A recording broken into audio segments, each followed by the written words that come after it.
Hello, campers. Grab your marshmallows and gather around the true crime campfire. We're your camp counselors. I'm Katie. And I'm Whitney. And we're here to tell you a true story that is way stranger than fiction. We're roasting murderers and marshmallows around the true crime campfire. Obsession is one of humanity's greatest boons and curses. Obsession can fuel a scientist's entire career in trying to solve a singular problem. An athlete's obsession can pull them to physics-bending heights. A politician's obsession with a cause can push a world-changing bill forward. People can be obsessed over all sorts of great and mundane things, books, trading cards, cars, art, without any kind of harm. But when that obsession is about controlling or possessing another person, things can take a sinister turn. In today's story, 7 people's lives are ruined by a single woman's obsession. This is You Have One New Message, the murders of Lynn Stellers and Ronnie King.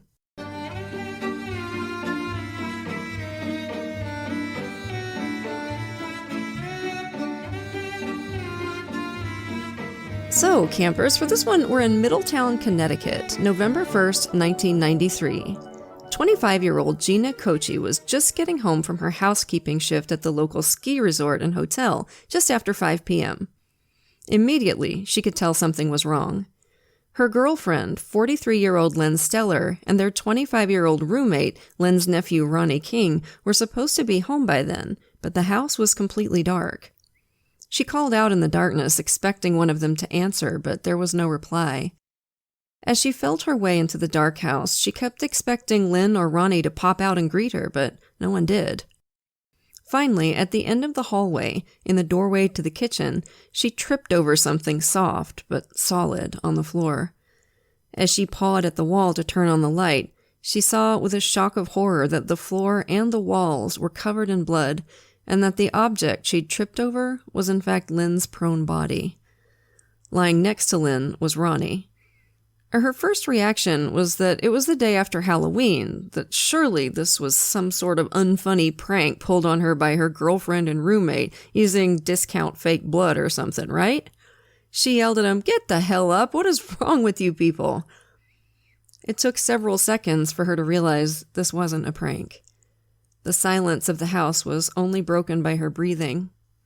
Gina fell to her knees and gathered Lynn into her arms, begging her to get up. Gina later said in an interview that she wasn't sure how long she stayed in the house, holding on to Lynn, waiting for her to wake up.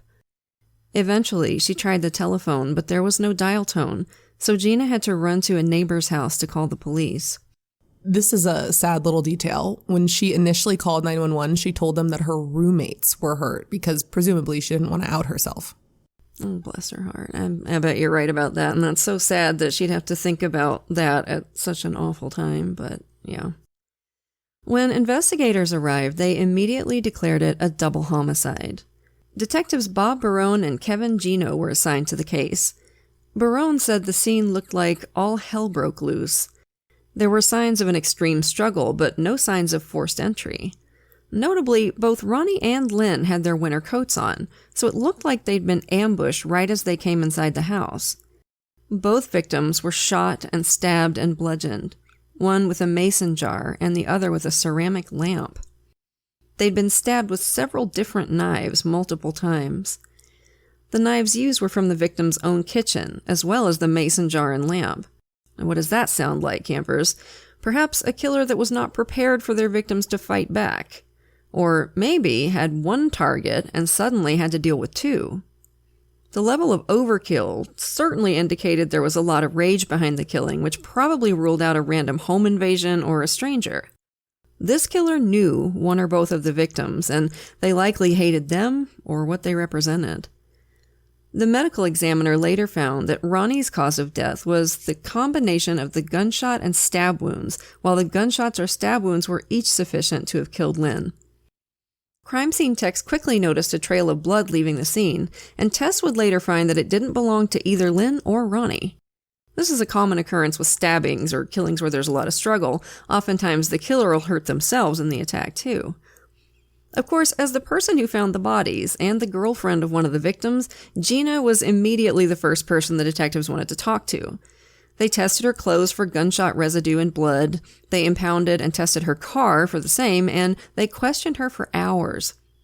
Lynn's family suspected her, but it was really less about actual suspicion and more about the fact that they were having a hard time accepting Lynn's new relationship with a woman.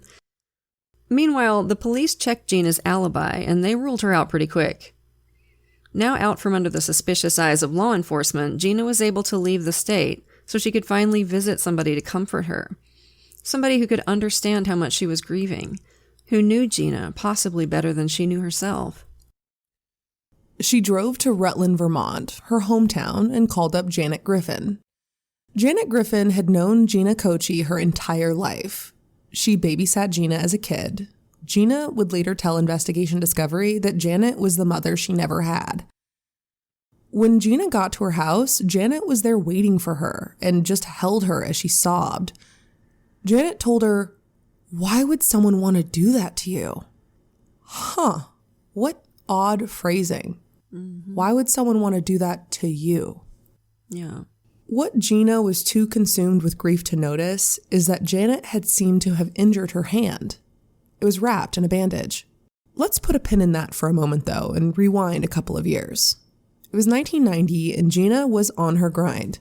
She was working 80 hours a week at a local ski resort while taking on a full course load at St. Joseph's College. She had saved so much that she was able to buy her own house at just 22 years old. Damn. I know. That's when Gina bumped into Janet at the Dunkin' Donuts. This is a very East Coast story. There's ski lodges, there's Dunkin' Donuts. They were reminiscing about the old times when Janet revealed that she'd been going through some tough things. Specifically that she'd been going through a divorce from her husband and was living in her car. This was unacceptable to Gina, who had 3 empty bedrooms. She offered Janet a room. Their relationship deepened.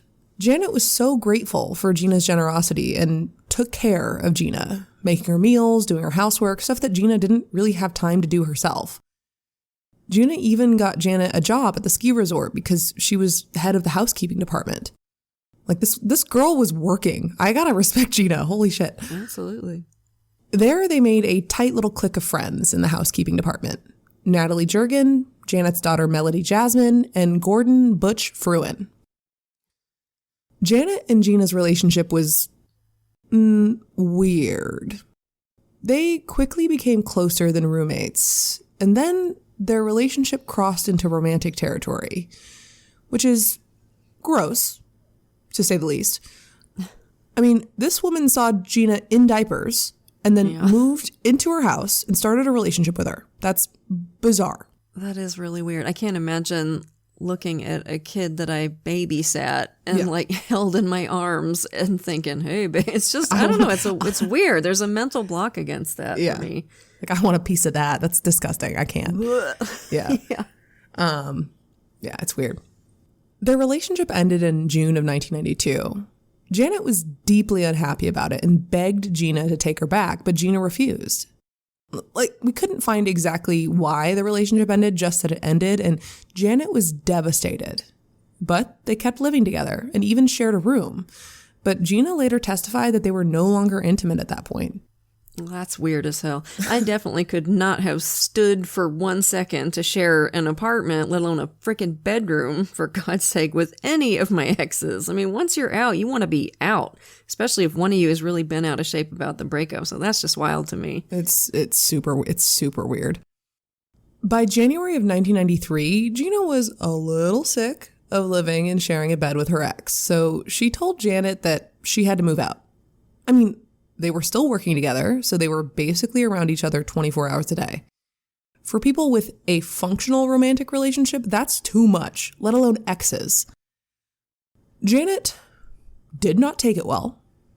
She insisted that she was still in love with Gina, and she still wanted to make it work. Gina was not taking this bullshit, which, good for her, and told her to move out. She wanted to remain friends, but this was all too much for her. Janet moved in with her daughter, Melody. Then, in April of 1993, Gina met Patricia Lynn Steller when she went to visit her Aunt Margaret. Lynn owned an upholstering company and was reupholstering Gina's aunt's couch. There was an immediate connection between the two. Gina acknowledged that she knew their age difference was odd, but it was hard to meet women her own age. Rutland, Vermont is a small town, so it makes sense that she'd be cautious with her identity, especially in the early 90s. And it's not like Lynn knew her whole life and babysat her and was like a mom to her before their romantic relationship in this instance. So I'm not side-eyeing their relationship whatsoever. Yeah, there's an obvious, glaring difference between Gina's relationship with Lynn and Gina's relationship with Janet. One has shades of grooming and the other is just some age differences. Right. In fact, it seemed like a sweet relationship. Because Lynn lived 3 hours away in Middletown, their relationship was long distance, but they both traded weekends visiting each other. Lynn cared about Gina so much that she decided to ask Gina to be her date to a family member's wedding. Lynn's family was certainly not accepting, so this was a huge step for Lynn. Lynn deserved good things. Her 7-year-old son Howie had gotten hit by a car when he was crossing in front of a school bus and passed away, and Lynn saw it happen. Ugh. After that, Lynn began to truly struggle with her identity. Her second son, Matthew, said that it was always clear to him that his father and mother were best friends. The only problem was his mom was gay. They got a divorce, but their friendship continued. Her nephew Ronnie was like a third son to her. Matthew said he looked at Ronnie like an in-house Tom Cruise. He was a little shy, but in that secretly funny kind of way that always takes people by surprise. When Lynn got a job at Wesleyan University, she helped Ronnie get a job there doing maintenance. Ronnie felt like Lynn understood him. She had a way of getting through to him that no one else could. When Lynn found Gina, things finally seemed to settle with her. She finally found someone she cared for and cared for her back. There was just one little wrench in those gears. A wrench called Janet. Gina and Janet were still friends, and Janet was still around TM, and Janet was not a fan of Lynn. Gina, sweet summer child that she is, didn't notice, but Lynn did, in the way only the partner of an oblivious person whose friend is obviously a jealous psychopath can. Gina takes Lynn and Janet to bingo and to dancing and to the movies, and as far as she's concerned, they're besties for the resties. Once Gina graduated from college in the spring of 1993, she decided it was time to move in with Lynn. In a last-ditch effort to win her back, Janet, who was still driving with Gina to work, told her she wanted her back, that they could be together again, that she didn't want Gina to move away, but most importantly, that it was all or nothing. She didn't want to be friends with Gina if she couldn't have a romantic relationship with her. Gina, whose spine must be made of titanium and who must have really, really loved Lynn, said, "I'm sorry, I choose nothing." Good for her. Set those boundaries, babe. Later, Janet would come back to Gina with her tail between her legs, telling her that she did want to be friends with her. How selfless of her. When it came time for Gina to move, Janet threw her a going-away party at work and told her that if she ever needed to come back, her door would always be open. It didn't take long for things to take a strange turn at Lynn and Gina's home. One day, a strange letter arrived addressed to Gina. It accused Lynn of being a drug dealer and that things were gonna get real fucking ugly if Gina didn't get out now. The letter scared Lynn, but Gina brushed it off. She'd fired a troubled young woman a few days earlier, and she was sure that it was this woman that sent the letter. They had nothing to worry about. Gina and Ronnie got on like a house on fire. They'd hang out when Lynn wasn't around and go out and learn country dancing. Meanwhile, back in Vermont, Janet was calling the Coachy Stellar household 2 or 3 times a day. If Ronnie or Lynn answered, she'd chat with them for 5, 10, even 20 minutes before asking to be handed over to Gina. To Gina, it seemed like they were all becoming friends. Wasn't that wonderful? But in truth, Janet was coming unglued. Gina belonged to her, and the longer she hung around that woman, the more and more impatient she was getting. Her letter didn't work. Her threats of ending the friendship hadn't worked. Her begging hadn't worked. It was time to do something drastic. Because God forbid you move on with your life. Janet approached her new roomie, Natalie Jurgen, to ask for a favor. Remember Natalie Jurgen? She was part of that little ski lodge friend group. Mm-hmm. She wanted to ride to Middletown, Connecticut for a quick shopping trip, and wouldn't you know it, their old friend Gina Coachy was living there with her old girlfriend. Shouldn't they stop by and pay her a visit? She confided in Natalie. I want to see where she's living now. I also want to maybe play a prank. Uh-oh. So the terrible two drove on out to Middletown and stopped by Gina's house. On the way there, Janet had told Natalie the plan. She was going to use permanent marker to write slurs and insults all over Lynn's car. Oh, nice. Boy. She slunk out of the car, approaching Lynn's vehicle, but when she got back in Natalie's car, Lynn's vehicle was untouched.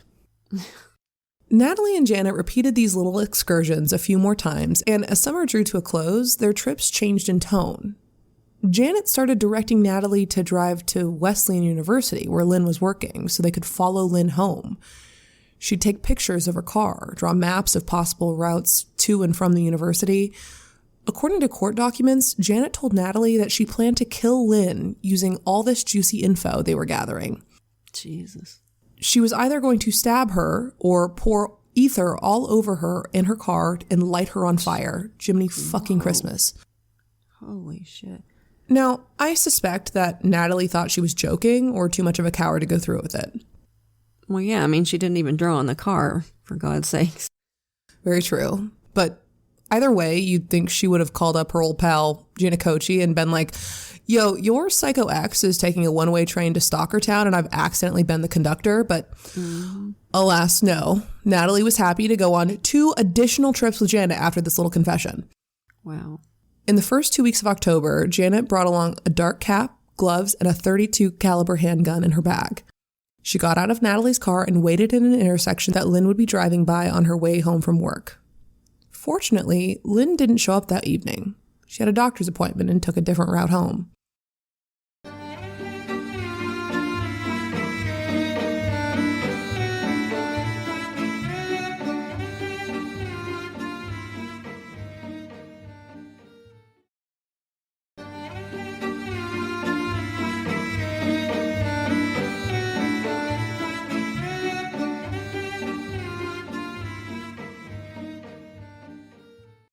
This was the turning point. The whole thing got a little too real for Natalie, and she didn't go on any more recon missions with Janet. She still didn't call Gina or the cops. She just kept the whole thing to herself. I will say that one of our sources insinuated that Janet threatened Natalie's children, but we didn't find other sources that mentioned it, so it's hard to really pinpoint her actual level of culpability here. Mm-hmm. Either way, the police absolutely could have helped protect her and her children. And you're not any safer. If somebody tells you, if you say anything, I'll kill your children, those children are going to be in danger if you don't say anything, because you can't trust this person. Yeah. They're going to know you know, so you're a liability for them. So it's just better 100 times out of 100 to tell. Yep. And she was allowed to no longer be involved after this point. So again, she's still in danger because she was, again, Janet let her not be a driver anymore, which would scare me if I was involved and then suddenly she's like, okay, you don't have to drive me anymore. What do you mean? What do you mean? Yeah. Not one to be discouraged, though, Janet decides that she should do the next logical thing, involve her 24-year-old daughter, Melody. Oh, wow. Yeah. Lynn was on the phone with Gina when she was at work when a car with Vermont plates stopped in their driveway. Lynn was confused for a moment before saying, oh, it's Janet and Melody. Gina and Lynn's guest policy was pretty much let yourself in, which is a foreign concept to me because if you show up at my house unannounced, I will pretend I'm not there while making eye contact with you through a window until you leave. I'll just army crawl through my living room, just so you can't see me through the damn window. Yeah, same way. But, it takes all kinds.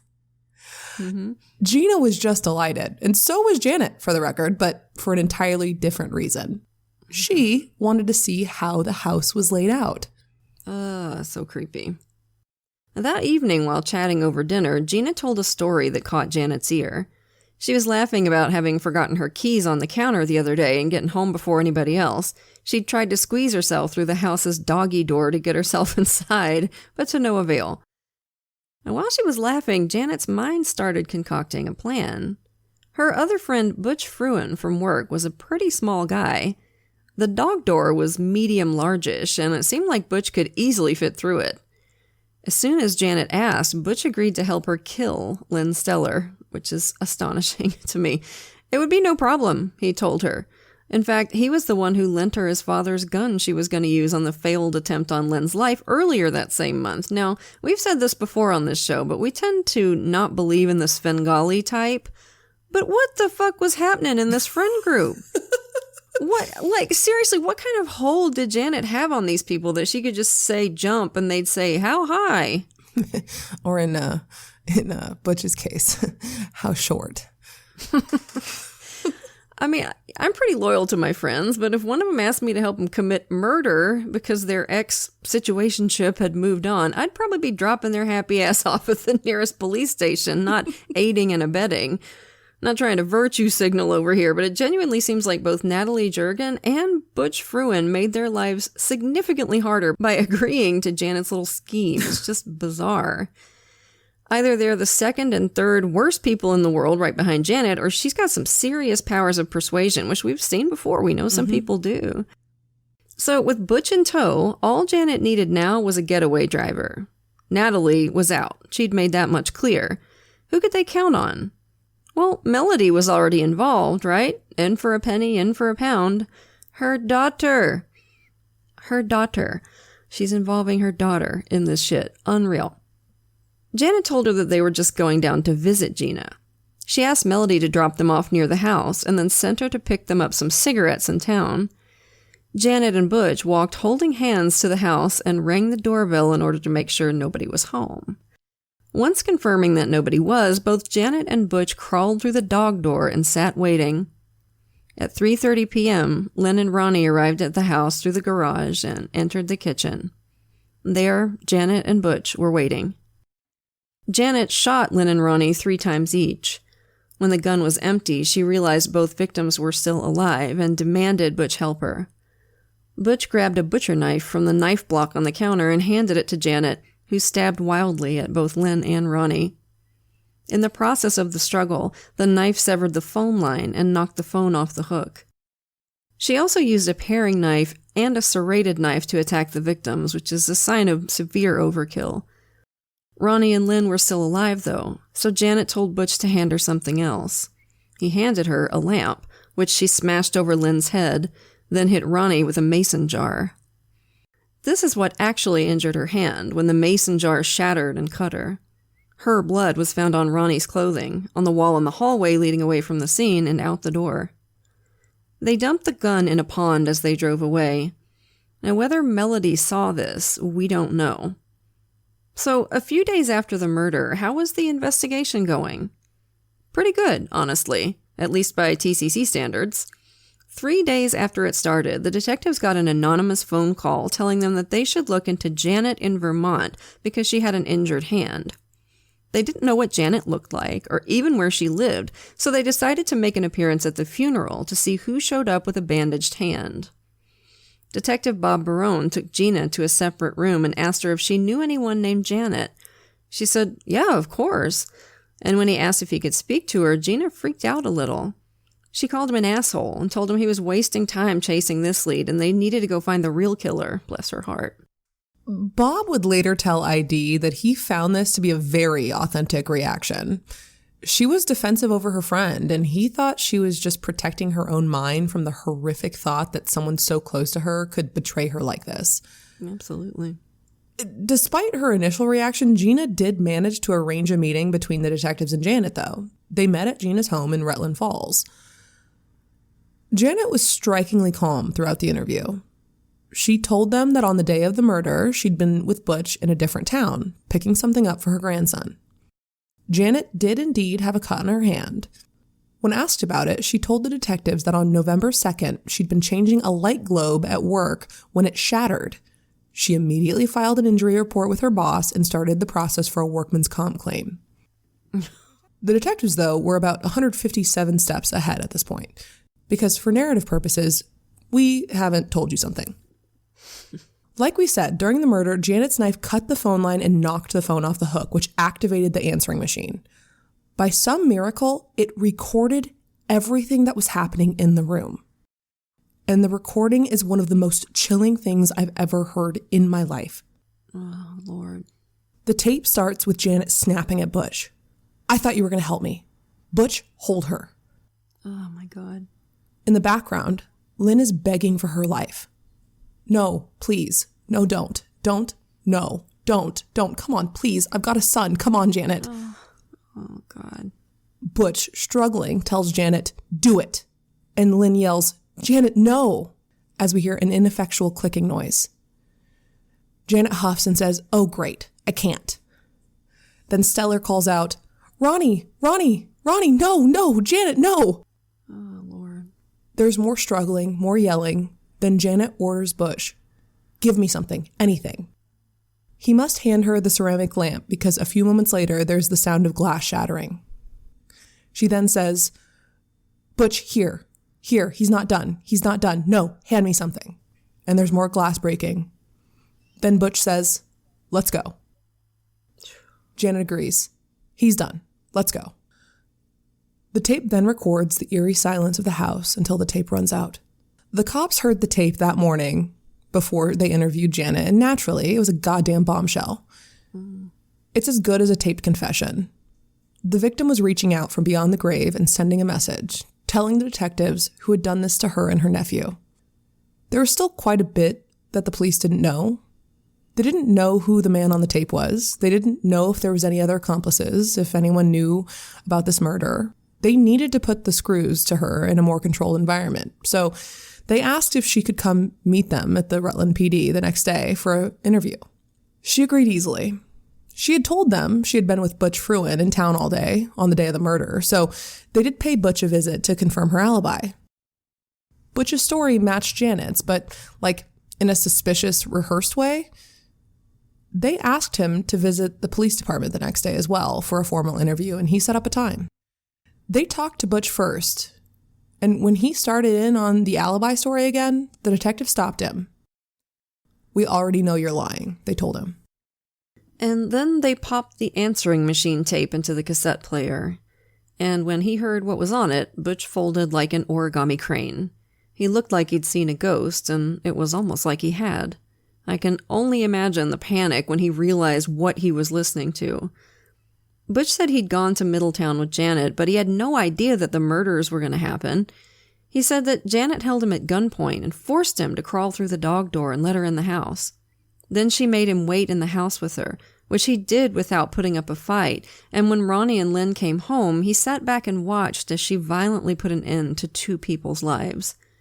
What an interesting story, right? In my opinion, there's just one gaping hole in it. Can you guess what that is? Do it. Yeah. While he was restraining Lynn Stellar while she was fighting for her life, Butch Fruin told Janet, do it, while she was holding a gun. Now that doesn't seem very scared or threatened to me, does it?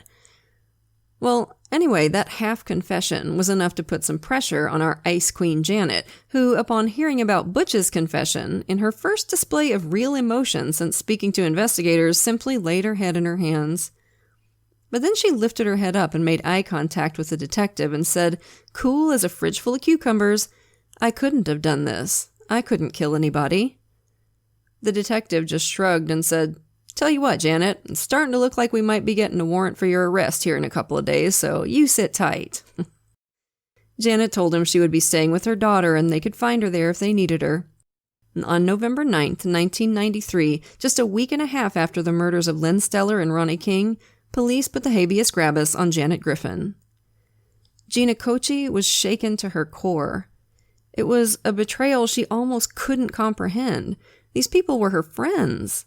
She considered them to be the closest people in her life, and they ripped her world apart for no reason at all. Janet fought extradition to Connecticut for 3 years, but her trial finally began in March of 1996. She was charged with 2 counts of first-degree murder. She's found guilty on both counts and was sentenced to life in prison without the possibility of parole. Excellent. Gina Kochi now says that Janet ruined her life and that she deserves to die the way my lover and her nephew did. But we put that woman behind bars where she belongs, and that's the best we could do. A year later, Butch went on trial for manslaughter and was sentenced to 30 years in prison. Detective Gino acknowledges that Butch may very well have been frightened of Janet. I mean, Janet's a scary person. She stalked a woman for having the audacity to say no to her and brutally murdered 2 people over it. It's clear from the recording that he was the assistant in the room, not the primary assailant, but at the end of the day, life is made up of choices. Butch chose to give Janet his father's gun. He chose to go with her to Connecticut. He chose to help her kill 2 people, and he chose to try and help her get away with it. The thing I keep coming back to is the 2 lines on that audio tape. Butch telling Janet to do it as he handed her a knife when the gun ran out of bullets, and Butch simply saying, "Let's go," as Ronnie King took his last breaths on this earth. Butch is out of prison by now, and we hope to God he's keeping his nose clean. Natalie Jurgen was granted immunity for her frankly valuable testimony about Janet's stalking and initial attempt on Lynn's life. She passed away in 2017. We hope her family and loved ones find peace. As far as Janet's daughter Melody, the police couldn't prove that she knew anything at all about the murders. It seems like Janet really did keep her out of it. To Janet, her friends were expendable, her daughter, possibly not. This is just a sad, sad case. Janet's whole shtick is the kick dog aesthetic, isn't it? It's all just kind of pathetic. Feel bad for me. I'm so down on my luck. I need help. And then she just blasts a crater in an entire community because she can't take no for an answer. And you know it wouldn't have been enough for her, right? Like, the possession is never enough for this type of person. They never see the object of their desires as a living, breathing human being. They see them as a sort of doll that they can project their fantasies on. You have a young woman, one who grew up without a mom, who Janet practically raised. We haven't talked much about grooming here because there isn't really evidence of that, but it's certainly worth side-eyeing how Janet went from babysitting Gina as a child to moving herself into her bedroom, right? What this case really makes us think about is community. Lynn and Gina and Ronnie had started building their own little community in Middletown. Everybody who met them adored them. They'd been growing roots, bravely putting themselves out there, loving each other. Isn't that what we're here for? To love each other? And then one sick, obsessive woman decided to tear all that down for her own selfish purposes. So, campers, remember to go out there and love each other this week. For Ronnie and for Lynn. So, that was a wild one, right, campers? You know, we'll have another one for you next week. But for now, lock your doors, light your lights, and stay safe until we get together again around the True Crime Campfire. And if you haven't booked your spot on the CRIMEWAVE True Crime Cruise from November 3rd through November 7th, get on it, y'all. Join Katie and me, plus Last Podcast on the Left, Scared to Death, and Sinisterhood for a rockin' good time at sea. You can pay all at once or set up a payment plan, but you gotta have a fan code to book a ticket. So go to crimewaveatsea.com/campfire and take it from there. And as always, we want to send a grateful shout out to a few of our lovely patrons. Thank you so much to Sam, Jillian, Sammy the Book Goblin, I love it, and Stephanie with an F. We appreciate y'all to the moon and back. And if you're not yet a patron, you're missing out. Patrons of our show get every episode ad-free, at least a day early, sometimes even 2, plus tons of extra content like patrons-only episodes and hilarious post-show discussions. And once you hit the $5 and up categories, you get even more cool stuff. A free sticker at $5, a rad enamel pin or fridge magnet while supplies last at $10, virtual events with Katie and me, and we're always looking for new stuff to do for you. So if you can, come join us at patreon.com/truecrimecampfire.